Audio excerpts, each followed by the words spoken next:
লোকায়ত YouTube চ্যানেলে স্বাগত। আজকে আমি ইমাম গাজ্জালি এই অনুষ্ঠানের সঞ্চালক হিসেবে দায়িত্ব পালন করছি এবং আজকে যথারীতি আছেন শামসুজ্জোহা মানিক ভাই, যিনি তার নানান পরিচয় আছে। 60-এর দশকে যে বিপ্লবী তরুণ প্রজন্ম গড়ে উঠেছিল, তিনি তাদের একজন প্রতিনিধি হিসেবে আছেন, এখনো আমাদের মাঝে আছেন। এছাড়া তার আরো অনেক কাজ আছে, সেগুলো আমরা পরবর্তীতে আলোচনা করব। তিনি এই ভারতবর্ষের বিশেষত সিন্ধু জোন, আর্য সভ্যতা, সিন্ধু সভ্যতা, আর্য জোন ও সিন্ধু সভ্যতা নিয়ে তার একটা মৌলিক কাজ আছে, যেটা এখানে বিভিন্ন পণ্ডিত মহলে স্বীকৃত এবং সমাদৃত আছে। ধর্ম প্রশ্নে তার নিজস্ব একটি দৃষ্টিভঙ্গি রয়েছে, সেটার সাথে পরবর্তীতে আমরা পরিচিত হব। আজকে আমাদের আলোচনার ফোকাসটা হবে একটা সুনির্দিষ্ট বিষয়ের উপরে। বর্তমান দেশের রাজনৈতিক যে পরিস্থিতি চলছে, সেখানে একটা বিষয় দৃশ্যমান, সেটা হলো যে জুলাই অভ্যুত্থানের পরে মুক্তিযুদ্ধকে এক ধরনের মানে গ্রহণ না করার একটা প্রবণতা তৈরি হয়েছে অনেকের মধ্যে, এরকম অনেকটা ভাবেন।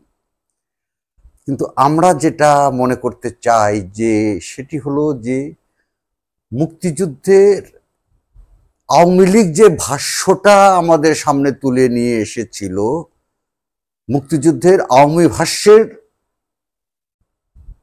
পরাজয় হয়েছে। এখন প্রয়োজন হয়ে দাঁড়িয়েছে মুক্তিযুদ্ধের প্রকৃত যে ইতিহাস, প্রকৃত যে ভাষ্য, ওটাকে নির্মাণ করার প্রয়োজন রয়েছে। এবং আমরা এটা বিবেচনা করছি যে মুক্তিযুদ্ধের প্রকৃত ভাষ্য নির্মাণের ধারাতেই একমাত্র বর্তমান এই যে পরিস্থিতি চলছে তাকে মোকাবেলা করা সম্ভব এবং বাংলাদেশকে তার ঠিকানায়, তার জায়গায় নিয়ে যাওয়া যাবে এবং বাংলাদেশের রাজনীতিটাও এখান থেকে মুক্ত করা যাবে।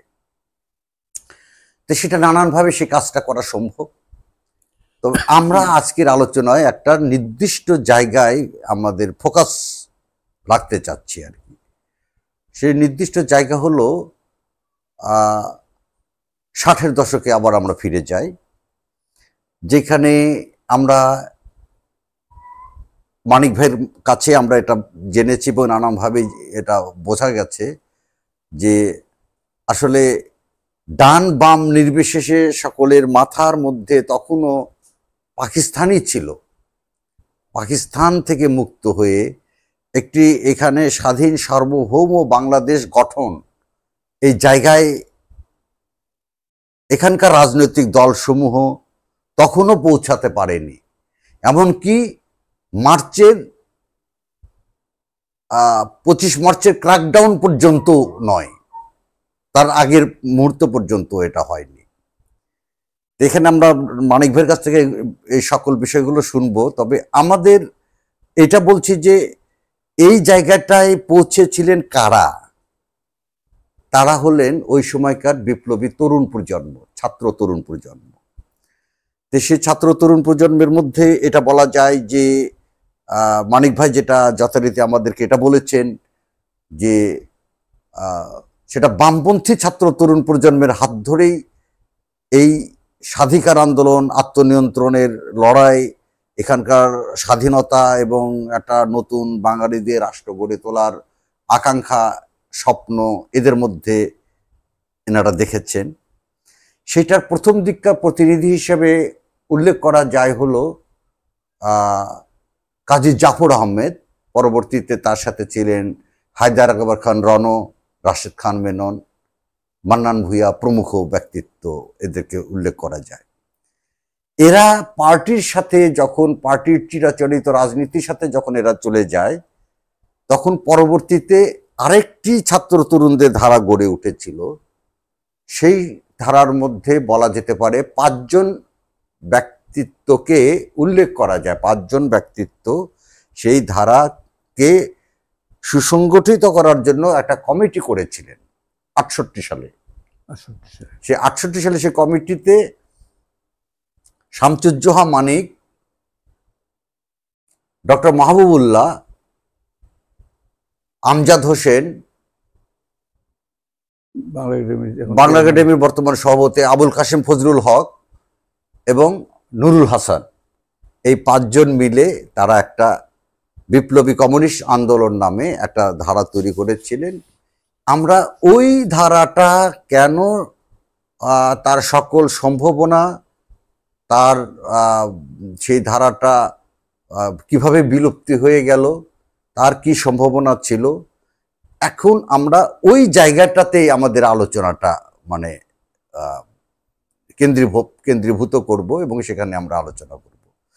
এখন আমি মানে এই বিষয়টা নিয়ে শামসুজ্জোহা মানিক ভাইকে আমরা বলছি যে আপনি আমাদেরকে এটা বলুন যে এই যে বিপ্লবী কমিউনিস্ট আন্দোলন গড়ে তুলেছিলেন 1968 সালে, যে 5 জন ব্যক্তিত্ব যারা ছিলেন, যারা ওই সময়কার মানে ছাত্র আন্দোলনের সামনের সারির লোক, সামনের সারির নেতা, ডক্টর মাহবুবুল্লাহ, আবুল কাশেম ফজলুল হক, আপনি, শামসুজ্জোহা মানিক, তারপর আমজাদ হোসেন এবং নুরুল হাসান, এইটা গড়ে তোলার প্রেক্ষাপটটা একটু আমাদেরকে বলবেন।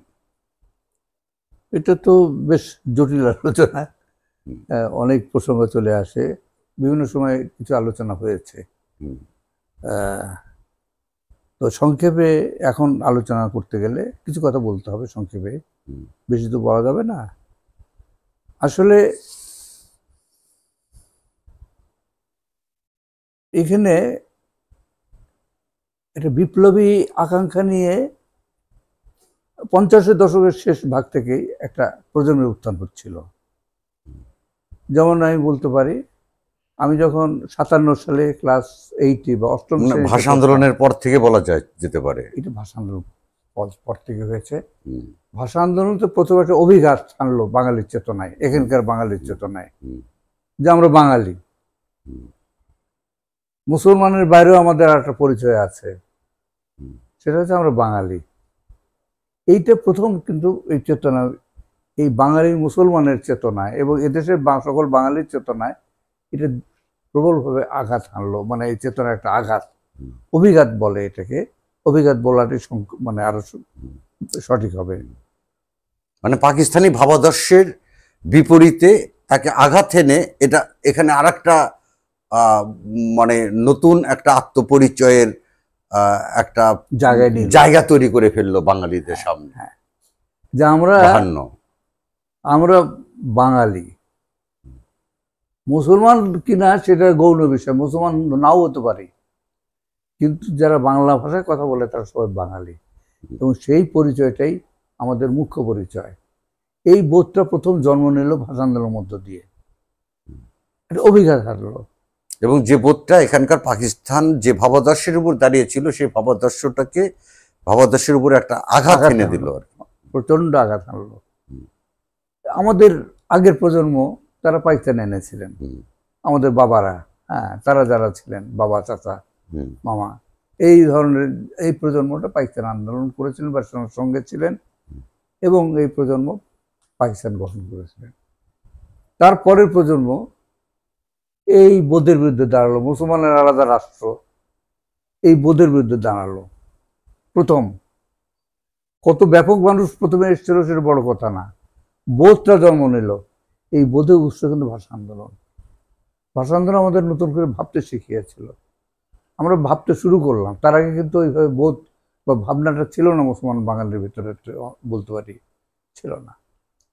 এইটা যেমন 57 সালে, আবার একটা জিনিস হচ্ছে, এটা খুব বিস্ময়কর, আমরা প্রচণ্ড লেখাপড়া করতাম, প্রচণ্ড রকম পড়তাম। 6-7 থেকেই আমার নিজের কথা আমি বলতে পারি, আমি তো রাজশাহীতে, আমার বাবা তো সরকারি চাকরি করতেন, বিভিন্ন জায়গায় বদলি হয়ে যেতে হতো, মানে পুলিশ অফিসার ছিলেন। তো রাজশাহীতে উনি বদলি হয়ে এলেন, আমি রাজশাহীতে ভর্তি হলাম স্কুলে। তো 6, 7, 8, 9 পর্যন্ত রাজশাহীতে ছিলাম। এর মধ্যে 7, 8, 9 এই 3টা ক্লাস আমি ছিলাম হচ্ছে ইয়েতে রাজশাহী কলেজিয়েট স্কুলে। তার আগে আমি লোকনাথ হাই স্কুলে পড়েছিলাম 1 বছরের সামান্য কিছু বেশি। তারপরে ক্লাস 7-এ গিয়ে ভর্তি হলাম একটু পরেই ইয়েতে কলেজিয়েট স্কুলে। ওখানে পেলাম, অ্যাডমিশন পেলাম। 8, 9 পর্যন্ত ওখানে থাকলাম। 7, 8, 9 হচ্ছে কলেজিয়েট স্কুলে। এইখানে প্রচুর পড়তাম। এই পড়াটা আরো বিশেষ করে যশোরে যখন আমি বদলে গেলাম ক্লাস 8-এ, ক্লাস 10-এ, 1959 সালে, তখন এক দল ছাত্র পেলাম যারা আমার সঙ্গে পড়াশোনা করত। সাহিত্য, মানে কবিতা, গল্প, উপন্যাস, দর্শন, তারপর তোমার ইতিহাস, এইগুলো প্রচুর পড়তো। যেমন যশোর আমজাদ হোসেন ছিল, এদের পেলাম। তো আরো অনেকে ছিল, খুব পড়তো এরা, আমিও পড়তাম। একটু নমুনা দিই, যেমন ওমর খৈয়াম, রুবায়েত ওমর খৈয়াম ক্লাস 10-এ আমার পড়া হয়ে গেছে। হ্যাঁ, তার কিছু কিছু মানে কবিতা মুখস্থ হয়েছিল, এখনো মুখস্থ আছে, বাংলায় অনুবাদ পড়েছিলাম তো। আর কবি কালিদাস, মহাকবি কালিদাসের মেঘদূত নাম করা, এটা তো ক্লাসিক একটা সাহিত্য। এটার বাংলা অনুবাদ পড়েছিলাম। পাশে আবার সংস্কৃত ভাষা, সংস্কৃত বাংলা অক্ষরে সংস্কৃত ছিল, সেটা তো ওটা আমি পড়েছিলাম। দুটো পাশাপাশি পড়তাম, কি যে মুগ্ধ হয়ে পড়তাম।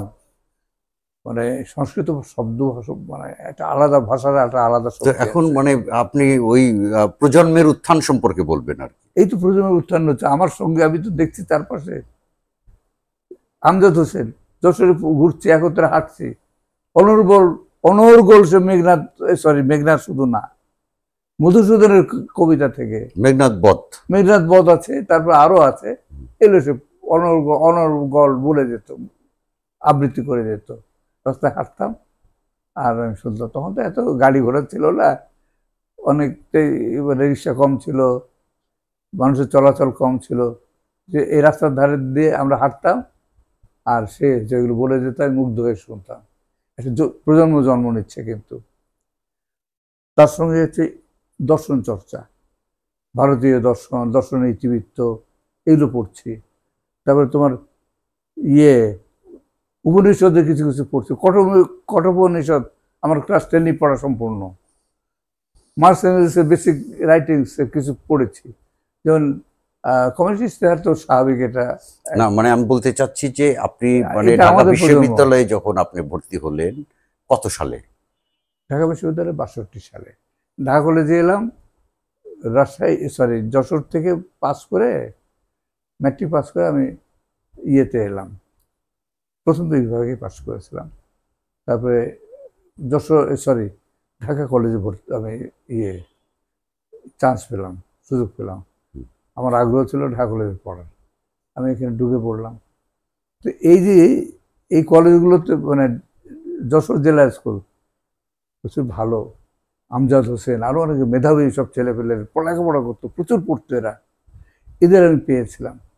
আমাদের স্কুলে পেয়েছিলাম, স্কুলের বাইরে অন্য স্কুলের ছাত্র পেয়েছিলাম, এটা পড়তো। আমি একটা কথা বলি, একজনের, সে একাডেমিক জায়গায় যায় না বেশি দূর, তার সে ঘরে মেঝেতে বিছানা করে থাকতো, তার বোনের বাড়িতে থাকতো, পাশে থাকতো। ও বোন চাকরি করতো সরকারি কোনো প্রতিষ্ঠানে, ভুলে গেছে এখন। সেই ছেলেটা আমার বোধহয় 1 ক্লাস নিচে হবে, জুনিয়র হতে পারে 1 বছরের। তার সঙ্গে ভালো সম্পর্ক হয়েছিল, পড়াশোনা করতো। তার বইয়ে ঘরের স্তূপ জমে গেছিল নোট বইয়ের। সে বিভিন্ন জনের কাছে বই পড়তে নিত, সব তো কেনা যায় না, সামর্থ্য তার সীমিত ছিল। যেটা ভালো লাগতো সে বই পুরো আগাতে গোড়া পর্যন্ত সে লিখে ফেলতো, সব রেখে দিত। অর্থাৎ তার কাছে এটা রাখতে হবে, যেহেতু সে এটা কপি রাখতে পারবে না অন্যের বই, তো পুরো বই কপি করতো। তার বোধহয় 150 কপি হয়ে গেছিল, স্তূপ হয়ে থাকছিল, মনে আছে। এক প্রজন্ম কি উদগ্র পড়ার নেশা, এটা পড়তে হবে, ওটা পড়তে হবে, যেটা শুনবে বইয়ের জন্য ঘুরে বেড়াতাম আমরা। আমি বলেছিলাম একটা আলোচনায় যে যশোর নূর মোহাম্মদের সঙ্গে পরিচয় হলো বইয়ের দোকানে গিয়ে, এবার বইয়ের ইয়েতে সন্ধানে এক বাড়িতে বিভিন্ন বই রাখতেন ভদ্রলোক, সেখানে গিয়ে সেও হাজির আমিও হাজির, সেখানে আমাদের পরিচয়। বই মানে সে কত রকম যে পড়তাম আমরা, এটা প্রজন্মের একটা, এইটাকে কিভাবে ব্যাখ্যা করা যাবে আমি জানি না। এটা প্রজন্মের উত্থান হচ্ছে এবং এর মধ্যে ধর্ম সম্পর্কে অনাস্থা সৃষ্টি হয়ে গেছে। ধর্ম সম্পর্কে যখন অনাস্থা সৃষ্টিটা আমার ক্লাস 18, যে রাষ্ট্র বাঙালি জাতিকে বিভক্ত করা হয়েছে, ভারতবর্ষকে ভাগ করা হয়েছে ধর্মের ভিত্তিতে, এটা কেমন জিনিস? ধর্মের ভূমিকা এটা কি হয়েছে? আমার তখন মনে হতো যে এটা খুবই ক্ষতিকর একটা জিনিস হয়েছে। এই যে জাতিকে বিভক্ত করেছে, সমাজকে বিভক্ত করেছে ধর্মের ভিত্তিতে, এবং এটা পশ্চাৎপদতার শক্তি হয়তো মনে হলো, প্রতিক্রিয়া শক্তি মনে হলো। এইটা ক্লাস 8-এ পড়তাম। তারপর এটা নিয়ে আলোচনা শুরু হলো যে এটা কি জিনিস। এই 9-10 কলেজে এলাম, ঢাকা বিশ্ববিদ্যালয়ে এলাম, সেগুলো এইগুলো এই আলোচনাগুলো তো চলে যাচ্ছে, আমি তো করছি, আমি তো একা করছি না, তারপরে আরো লোকজন। ঢাকা বিশ্ববিদ্যালয়ে যখন আসলেন তখন মানে আপনাদের নেতা কে ছিলেন, কিভাবে মানে আপনাদের উত্থান? তখন তো কাজী রহমত মেন লিডার। আমি এসএম হলে ভর্তি হলাম 62 সালে, তিনি এসএম হলের ছাত্র ছিলেন। তখন উনি বেরিয়ে যান নাই, মানে উনি বোধহয় আর কয়েক মাস ছিলেন, কিন্তু ওনার সঙ্গে আমার খুব ভালো সম্পর্ক হয়েছিল, খুব ঘনিষ্ঠতা অর্জন করেছেন, তার খুব উনি স্নেহ করতেন আমাকে। আমার তো এটা কি আপনি কাজী জাফর আহমেদকে মানে আপনি কি ওই প্রজন্মের একজন মানে প্রতিনিধি হিসেবে, নেতা হিসেবে উল্লেখ করতে চাচ্ছেন কাজী জাফর আহমেদকে? আমাদের চিন্তার মধ্যে অনেক মিল ছিল। যেমন পূর্ববাংলার স্বাধীনতার প্রশ্নে আমার ওনার সঙ্গে 63 সালে আমার খুব ভালো মনে আছে, আলোচনা করেছিলাম ইকবাল হলের ক্যান্টিনে, আমার এখনো মনে আছে। আমি বললাম যে আমাদের পূর্ববাংলার স্বাধীনতার লক্ষ্য সামনে রেখে রাজনীতি করা উচিত। উনি আমার সঙ্গে একমত হলেন না, আমি তো মনে করি। উনি পরে থাকতে পারেননি, সেটা ভিন্ন জিনিস, নেতৃত্বের সঙ্গে তো দ্বন্দ্ব আমাদের। এটা খুব ইন্টারেস্টিং, আমাদের এই চিন্তার সঙ্গে এই যে স্বাধীনতার চিন্তা করছি, জাতি রাষ্ট্র গঠনের কথা ভাবছি, এইসব ভাবনার সঙ্গে আমাদের নেতৃত্বের কোনো মিল ছিল না। পার্টির নেতৃত্বের সাথে, কমিউনিস্ট পার্টির নেতৃত্ব, এরা শ্রেণী সংগ্রাম করবে, শ্রমিকের দাবি, কৃষকের দাবি, এগুলো নিয়ে তাদের মুক্তির কর্মসূচি থাকবে, সেগুলো নিয়ে তাদের মাথা ব্যথা ছিল।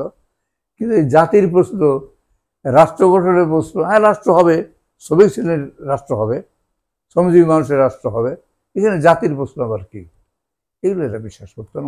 প্রকৃত প্রস্তাবে রাষ্ট্র প্রশ্ন এবং জাতি প্রশ্নটাকে তারা অ্যাড্রেস করতে পারেননি কিংবা করেননি, এটা মানে বলাই যায় আর কি।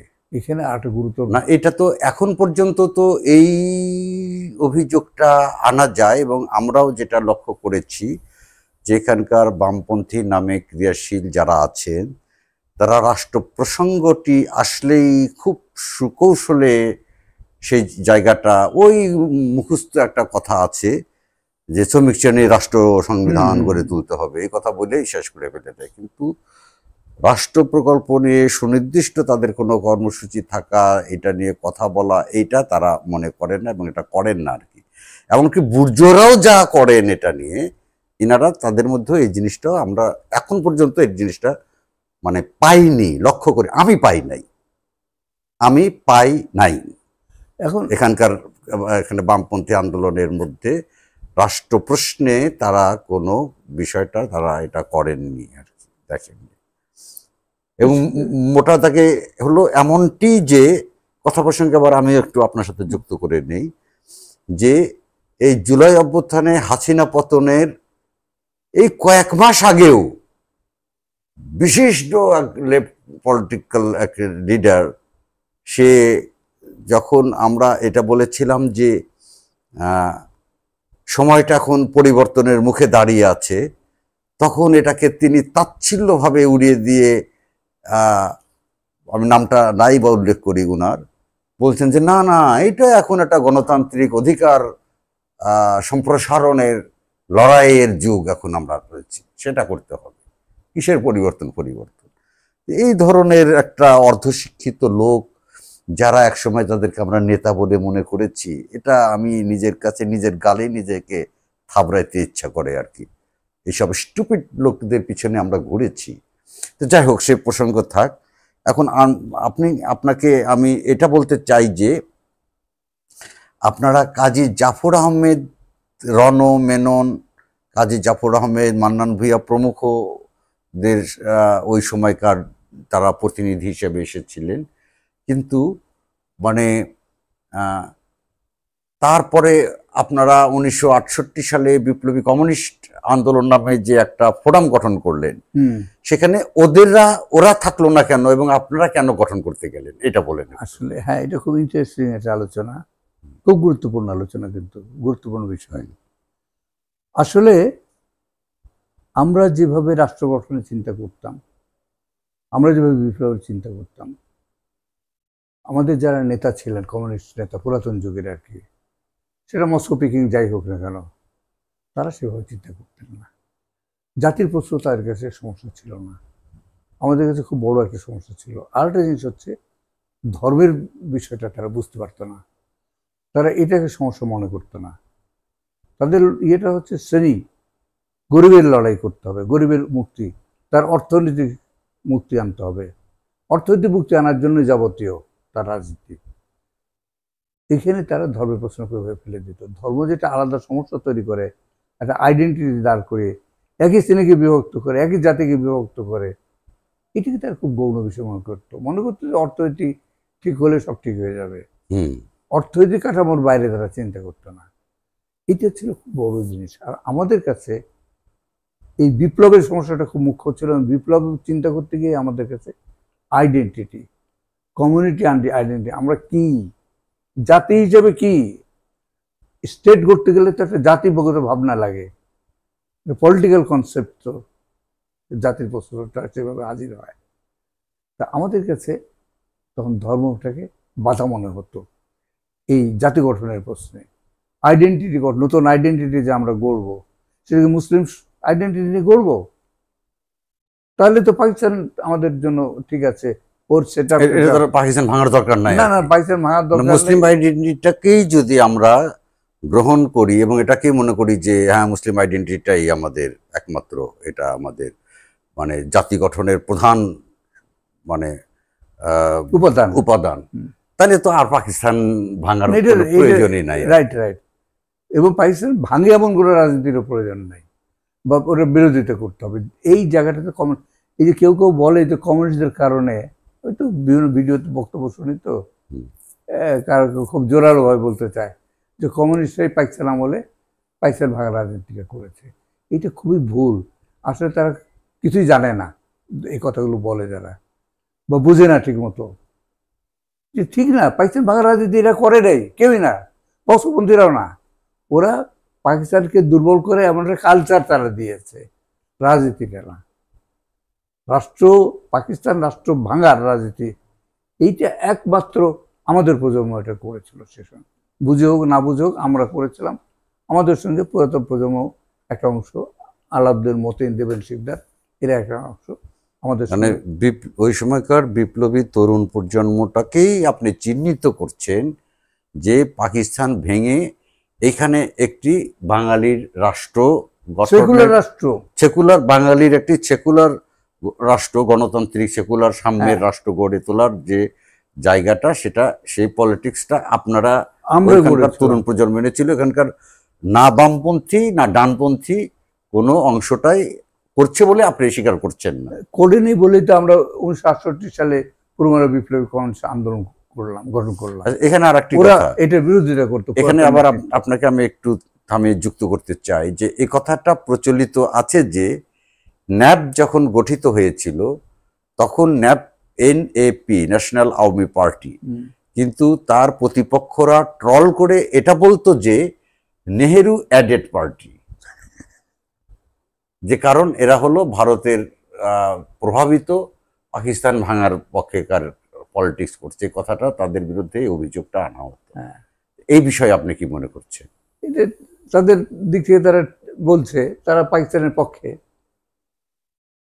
তারা পাকিস্তানের পক্ষে ন্যাপ তো পাকিস্তানের পক্ষে ছিল বলে আপনি ছিল। বলছেন, হ্যাঁ, কিন্তু প্রতিপক্ষরা কিন্তু এটাকে এই এটা কথা বলছে, বলছে। যারা বলছে তারা আরো শক্তিশালী কেন্দ্রীভূত পাকিস্তান চাচ্ছে। যেমন 56 সালে সোহরাওয়ার্দী প্রধানমন্ত্রী পাকিস্তানে হলেন, আওয়ামী লীগের নেতা ছিলেন, শেখ মুজিব তার সঙ্গে মন্ত্রী হলেন, আর একটা কি মন্ত্রী, শিল্পমন্ত্রী না কি মন্ত্রী, দুর্নীতি দমন বিভাগ দুর্নীতি দমন বিভাগটা শিল্পমন্ত্রী হয়েছিলেন। আচ্ছা, তারা বলল যে স্বায়ত্তশাসন, আবার কিছু স্বায়ত্তশাসন, 98 স্বায়ত্তশাসন, আমরা এখন মন্ত্রী প্রধানমন্ত্রী সরকারে আছে, আর সরকার 98% স্বায়ত্তশাসন হয়ে গেছে বাংলাদেশ, এই পূর্ব বাংলার জন্য, আলাদা কোনো এই দরকার নেই। তো তারা তখন দেহবদ্ধ পাকিস্তানের পক্ষপাতী, দেহবদ্ধ কেন্দ্রের পক্ষপাতী।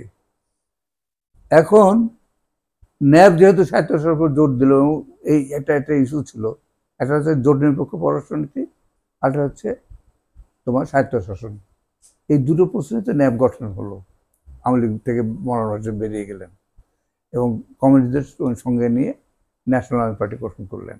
মূলত তো তার ভিত্তি হলো কমিউনিস্ট পার্টি, গোপন কমিউনিস্ট পার্টির লোকজন, প্রকাশক যারা ছিলেন। এখন তারা অভিযুক্ত করতো আমাদেরকে একটা পর্যায়ে, তাও তো মনে আছে, ঢাকা বিশ্ববিদ্যালয়ে আমি তো 1966 পর্যন্ত আমি ছিলাম, তারপর তো কৃষক আন্দোলন করতে গ্রামে চলে গেলাম। তো আমরা যখন মিছিল করতাম হলে ইউনিভার্সিটি এলাকায়, তখন আমাদের দেখে ছাত্রলীগের পাশ দিয়ে ওরা যখন মিছিল করে যেত, কি স্লোগান দিত, রুশ ভারতের দালাল্লা হুঁশিয়ার সাবধান। আমরা স্লোগান দিতাম, মার্কিন সাম্রাজ্যবাদের দালালরা হুঁশিয়ার সাবধান। পলিটিক্সটা তো বেরিয়ে আসে এর মধ্য দিয়ে। আমরা কেন রুশ ভারতের দালাল, স্বায়ত্তশাসনের ইয়ে করি, এই জন্য ভারতের দালাল, আর রাশিয়ার দালালের সমাজতন্ত্রের কথা বলি, আমরা রাশিয়ার দালাল। আওয়ামী লীগ ছাত্রলীগ কিসের দালাল?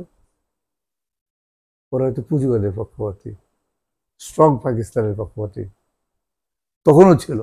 আসলে এটা 66 সালের পরে, শেখ মুজিব 6 দফা দেওয়ার পরে এটা কিন্তু ভাঙা শুরু করে দিল, এইটা বদলা হলো, এই জায়গাটাকে সরাসরি হলো। হ্যাঁ, আওয়ামী লীগের কিন্তু না, এখন আমি বেসিক্যালি আওয়ামী লীগের রাজনীতিটা বাঙালি মুসলমানের রাজনীতি আগেও ছিল, পরেও তাই রয়ে গেছে।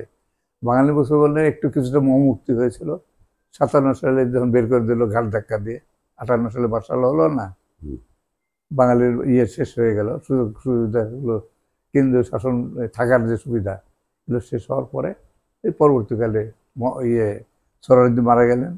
তারপরে তার আগে তো লাভ, মৃত্যুর পরে, সোহরাওয়ার্দীর মৃত্যুর পরে শেখ মুজিব 6 দফা দিয়েছিলেন। মানে সোহরাওয়ার্দী বেঁচে থাকলে শেখ মুজিবের পক্ষে এত সহজে 6 দফা দেওয়ার বিষয়টা কি হতো না হতো সেটা আসলে আমরা বলা যায় না। তবে এটা বলা যায় যে সোহরাওয়ার্দী মৃত্যুর পরে তার পক্ষে 6 দফা দেওয়াটা মানে বাধাহীন হয়েছে আর কি।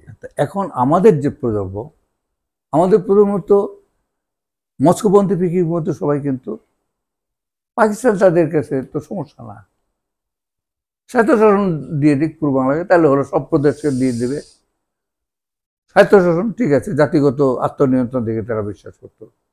তো স্বায়ত্তশাসন, এখানে ফিলোসফিক্যাল ব্যাপারগুলো থাকবে কেন?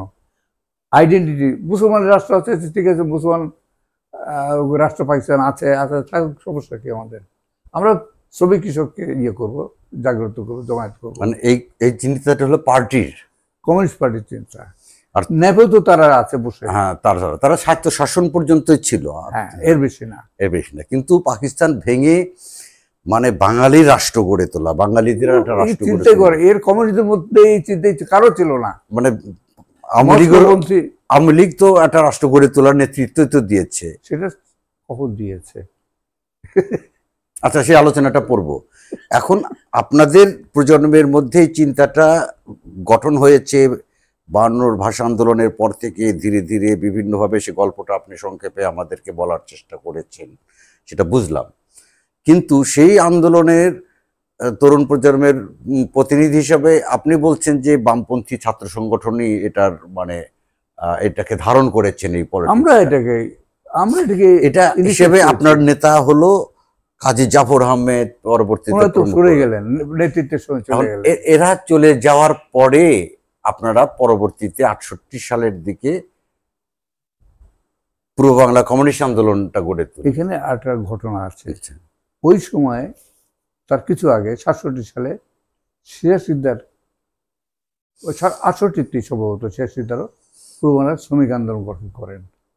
67-তে তার সঙ্গে আমার ডিফারেন্সটা হলো, সিরাজ সিকদারের বক্তব্য ছিল যে আমাদের রাজনীতি করতে হবে, নতুন প্রজন্ম, উনিও স্বাধীনতার বাঙালির হ্যাঁ, রাষ্ট্র স্বাধীনতা এগুলো সব ঠিক এগুলোর আছে। পক্ষে এটা ছিলেন, আপনারাও ছিলেন। এবং ওখানে শ্রেণী প্রশ্নটা তারা তো গুরুত্ব সহকারে নিয়ে এসেছেন, আপনারাও নিয়ে এসেছিলেন। কিন্তু তাদের সাথে আপনাদের মানে পার্থক্যটা কি ছিল? পার্থক্যটা হচ্ছে পূর্ব বাংলার স্বাধীনতাটাই যে আমাদের আসল লক্ষ্য, এই লক্ষ্যকে সামনে রেখে আমাদের রাজনীতি করতে হবে। এটা তো সিরাজ সিকদারও বলেছিল। সে শুধু কথাই আমি বলছি। হ্যাঁ, তার সঙ্গে আমার মত পার্থক্য হলো 67-তে আমি তো গ্রামে কৃষক আন্দোলন করি। তার বক্তব্য ছিল যে এই কাজটা আমাদের সম্পূর্ণ গোপনে করতে হবে, গণসংগঠন করা যাবে না, গণসংগঠন গণ আন্দোলন কিছু করা যাবে না, ছাত্র ইউনিয়ন তো দূরের কথা, ন্যাপ ট্যাপ কিচ্ছু করা যাবে না, এগুলো বাদ দিয়ে আমাদের শুধু গোপনে সংগঠন করতে হবে। এখানে সিরাজ সিকদারের সাথে আপনাদের পার্থক্যের যে আলোচনাটা করছিলেন সেটা একটু বলেন, মানে সিরাজ সিকদারের সাথে পার্থক্যের জায়গাটা। সিরাজ সিকদার বলছে যে আমাদের প্রকাশ্য কোনো সংগঠন করা যাবে না, প্রকাশ্য রাজনীতি করা যাবে না, গণসংগঠন গণ আন্দোলনের সব বাদ, শুধু সশস্ত্র যুদ্ধের বা সশস্ত্র সংগ্রামের প্রস্তুতি নিতে হবে। এবং আমরা সশস্ত্র সংগ্রাম যদি পাকিস্তানের বিরুদ্ধে শুরু করি, সমস্ত জনগণ এসে তাতে যুক্ত হবে, যোগ দেবে। এটি তার বক্তব্য ছিল। আমার বক্তব্য হচ্ছে ব্যাপারটা অত সহজ না, জনগণকে স্বাধীনতার জন্য ধাপে ধাপে তৈরি করার ব্যাপার আছে, এর জন্য গণসংগঠন লাগবে। গণসংগঠন ছাড়া বা গণ আন্দোলন ছাড়া জনমত তৈরি করতে পারবো না, শুধু গোপনে। সে সিদ্ধ বললে পারবো, আমরা যে যুদ্ধ শুরু করি জন চলে আসবে। আমাদের একটা তত্ত্বগত ছিল, ব্যাখ্যা ছিল, এইভাবে এর ফর্মুলা ছিল। আমার বক্তব্য ছিল আগে গণসংগঠন, গণ আন্দোলন, গণবিপ্লব, সশস্ত্র সংগ্রাম যে আন্দোলন যখন সশস্ত্র বিপ্লবে পরিণত হবে তখন ওটা গণবিপ্লব হলো। সে সিদ্ধ বক্তব্য ছিল আগে গণবিপ্লব, তারপর গণ আন্দোলন এবং গণ অভ্যুত্থান। গণ অভ্যুত্থান থেকে আমার বক্তব্য হচ্ছে গণ অভ্যুত্থান থেকে গণবিপ্লব, গণ আন্দোলন, গণ অভ্যুত্থান, গণবিপ্লব। তার থিওরিটা উল্টোটা ছিল। না, সে তো গণ আন্দোলনটাকে তো গ্রহণ করছেন না, সে তো তাহলে গোপনে গোপনে তারা সশস্ত্র লড়াই, আপনি যেটা বলছেন যে তারা গোপনে সশস্ত্র লড়াই গড়ে তোলার উপরেই গুরুত্ব দিচ্ছেন এইভাবে পার্টি করে। তাই না, ফর্মুলেট করছে তো, ফর্মুলেশনটা হচ্ছে গণ আন্দোলন। আমার ফর্মুলেশন হচ্ছে, আমরা তো এগুলো মজা পেতাম এইভাবে কথা বলে অনেক সময়, গণ অভ্যুত্থান, গণ আন্দোলন, গণ অভ্যুত্থান, গণবিপ্লব, অর্থ সশস্ত্র সংগ্রাম। তারই হচ্ছে যে শুরুটা করতে হবে গণ বিপ্লব দিয়ে, শুরু করলে যেটা হবে গণ অভ্যুত্থান ঘটবে বা গণ আন্দোলন ঘটবে, গণ আন্দোলন ঘটবে, গণ অভ্যুত্থান ঘটবে, ব্যাস। উল্টোভাবে ব্যাখ্যা আর কি। আমার বক্তব্য ছিল এটা সন্ত্রাসবাদী নেবে, এটা ব্যর্থ হবে, ধ্বংস হয়ে যাবো আমরা, জনগণ আমাদের সঙ্গে আসবে না ওইভাবে, মানে সশস্ত্র সংগ্রাম শুরু করলে আমাদের মানে সন্ত্রাসবাদে হারিয়ে যেতে হবে।